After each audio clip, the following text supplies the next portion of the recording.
얼마 전에 라이브에서 어차피 이사갈 곳이라서 가능하면 책을 안 사려고 한다라는 이야기를 했었는데 계속 사고 있더라고요. 그래서 최근에 산 책들을 간단하게 한번 소개해 드릴까 합니다. 아직 안 읽은 책들도 많고요. 뭐 이렇게 오늘 새로 온 책들도 있습니다. 같이 한번 뜯어보도록 하죠.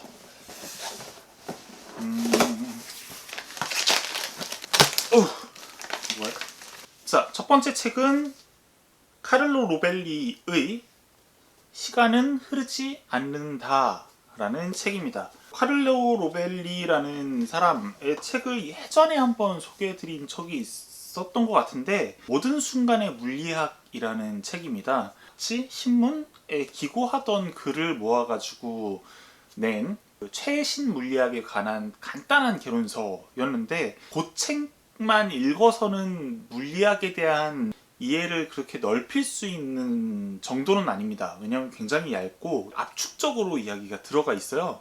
근데 그럼에도 불구하고 굉장히 이 사람이 내공이 대단하구나, 자신의 지식들을 글로써 풀어내는데 굉장히 능하구나 라는 생각을 하게 된 책이었거든요. 이번에 또 신간이 나왔다고 해서 구매를 해보게 됐습니다. 시간은 흐르지 않는다 라고 해서 물리학의 관점에서 본 상대적인 시간 관련된 내용들을 다루고 있다고 들었습니다.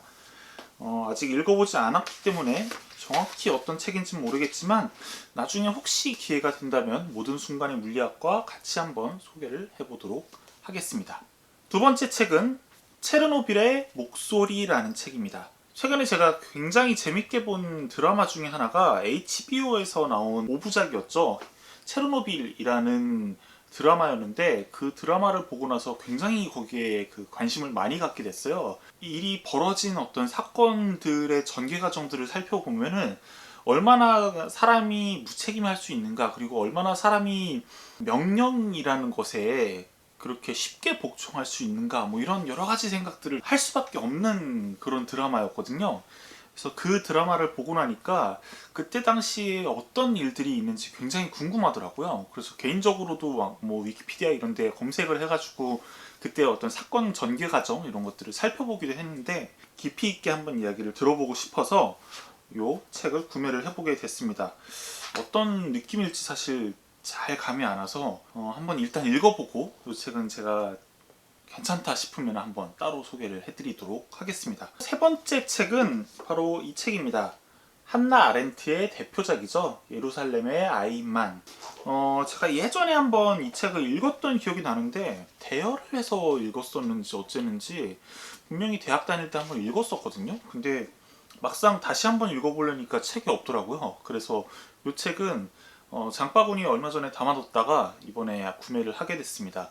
뭐 최근 들어서 워낙 한나 아렌트에 대한 관심도 굉장히 많죠. 그리고 한나 아렌트를 이제 철학자로 볼 것인가, 뭐 사회학자로 볼 것인가, 이런 거에 대한 여러 가지 논의들과 그 논란들도 있기는 한데, 뭐 본인은 기본적으로 철학자가 아니다라고 이야기를 하기는 했죠.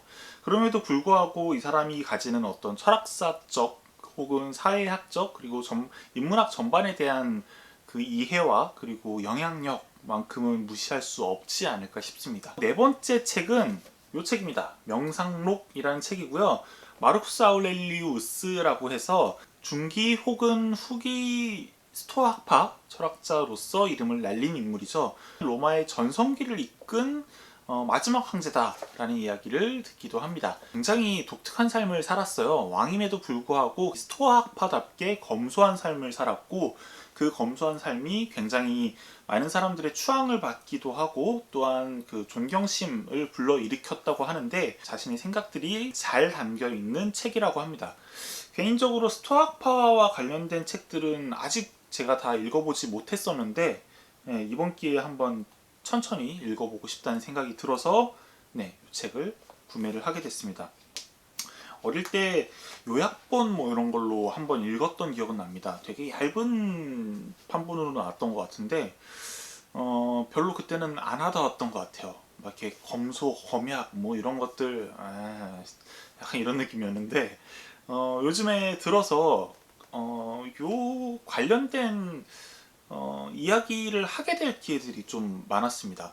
스토아 학파와 관련해서 저한테 개인적으로 질문을 주시는 분들도 종종 계셔가지고 공부가 조금 더 필요하겠다라는 생각이 문득 들더라고요. 그래서 네, 이번 기회에 한번 다시 읽어보도록 하겠습니다. 다섯 번째 책은 복종에 반대한다 라는 책입니다.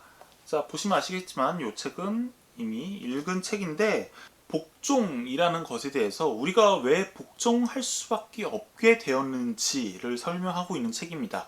이 사람이 유년기 혹은 아동기부터 우리가 복종에 익숙해졌고 그 복종을 그대로 따라가고 있다. 성인이 되어서도 따라가고 있다라고 설명을 하고 있는데 요 내용은 사실 꽤나 깊이도 있고 무게감도 있는 내용이라 나중에 한번 따로 소개를 해볼 생각입니다. 그 정도로 재밌는 책이고 또 얇아서 별로 부담 없이 읽으실 수 있으니까 혹시나 관심 가지시는 분들은 네, 개인적으로 추천드리고 싶은 책 중에 하나예요. 그리고 여섯 번째 책은 바로 이 책입니다. 행복한 이기주의자라는 책이고 당신은 그 자체로 이미 충분히 소중하다라는 글귀가 적혀 있습니다.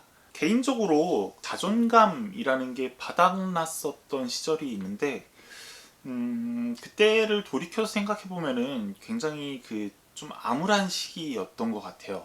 제 자존감이 무너지니까 누군가를 시기하고 또 질투하게 되고 스스로에 대한 확신도 굉장히 부족했던 것 같습니다. 물론 지금은 굉장히 많이 극복을 했고 그런 부분들에 대해서 그때와는 굉장히 다른 삶을 살아가고자 노력하고 있기는 하지만 그럼에도 불구하고 문득문득 그 자존감이 떨어졌던 시기가 다시 오게 되는 순간들이 있어요.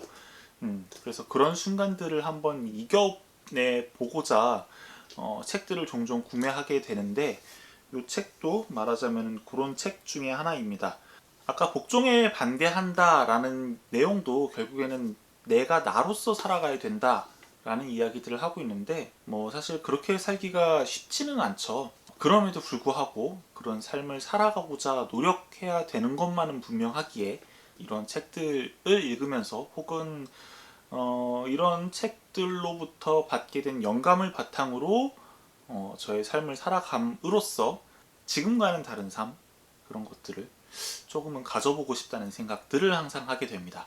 네, 그래서 이 책도 그런 의미에서 가지고 오게 된 책입니다.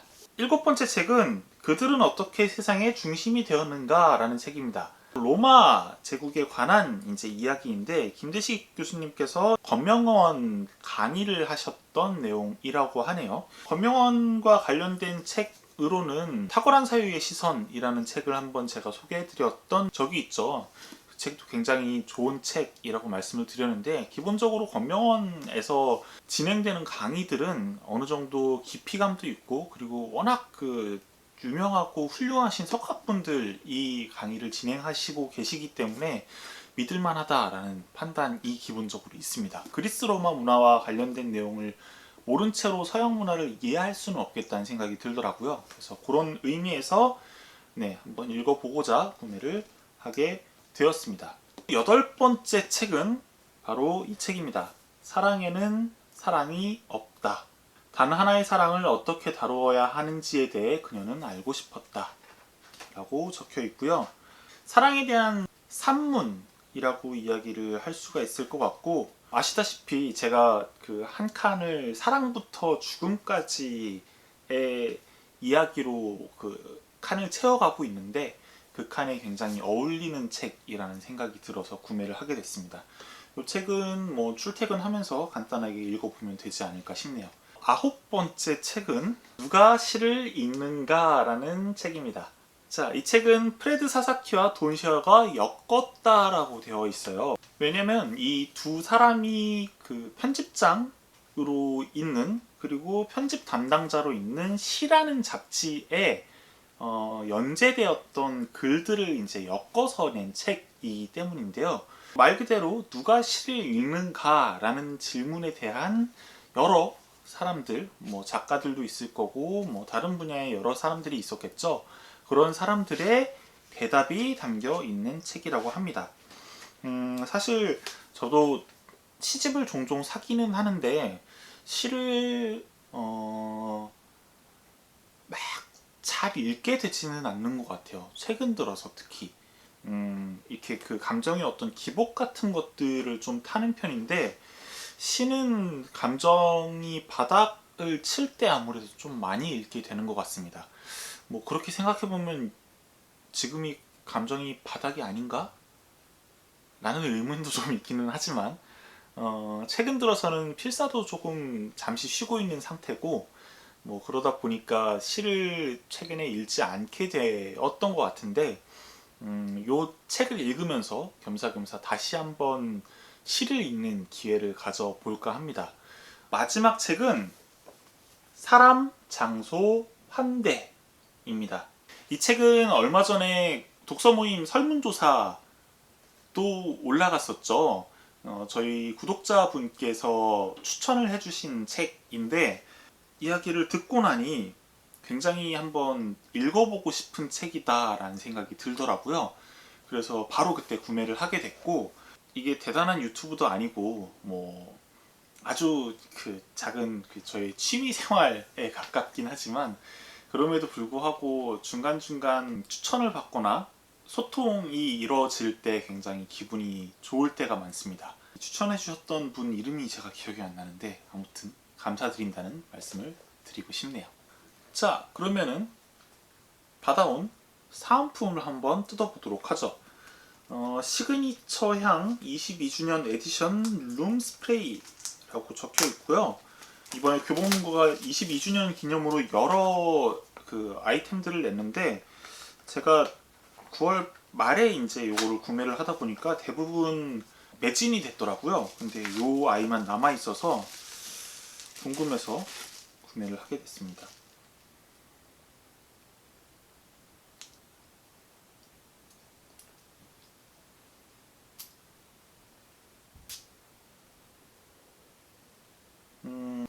사실 제가 그 예전에 북퍼퓸과 관련된 그 소개를 드린 적이 있었는데, 잘 모르겠어요 저는. 즐거운 책 읽기를 돕기 위해 만든 교보문고 시그니처 향입니다 라고 되어 있어서, 원하는 공간에 3에서 5회 정도 분사해 주세요 라고 되어 있고, 팔에다가 분사를 했는데, 사람, 애완동물, 음식물에 직접 분사하지 마시고. 그리고 제가 그 자랑하고 싶은 사은품이 하나 더 있습니다. 뭐냐면은 제가 지금 신고 어디를 나갔다 와서 조금 더러운데, 야! 자, 이걸 보시고 뭔지를 맞춰 보셔야 돼요. 자, 첫 번째 이미지입니다. 하나, 둘. 다시 보여드릴게요. 하나, 둘. 이게 뭐냐면은 운수 좋은 양말이라고 합니다. 인력거와 그 설렁탕 한 그릇이 양말에 이제 그려져 있는데, 이름이 너무 기분이 좋지 않나요? 운수 좋은 양말이라니. 물론 그 소설의 내용은 굉장히 비극적이긴 하지만, 양말의 이름 자체, 그리고 이 들어간 일러스트도 너무 귀엽고, 그래서 얼마 전에 알라딘에서 구매를 할 때 사은품으로 받은 상품입니다. 다시 몇 번 보여드리자면은 뭐 이런 철학책들도 샀고요. 제가 요즘 관심 있는 체르노빌과 관련된 이야기도 구매를 했습니다. 그리고 뭐 시나 사랑과 관련된 이야기들, 나로서 살아가기 위한 여러 가지 책들 등등 해서 총 10권의 책을 구매를 했고요. 기회가 된다면 이 책들 중에서 제가 좋았던 책들도 한 번씩 소개를 해드렸으면 좋겠네요. 네, 저는 여기서 영상 마무리하고 다음번에 조금 더 재밌는 책 이야기로 돌아오도록 하겠습니다. 감사합니다. 안녕.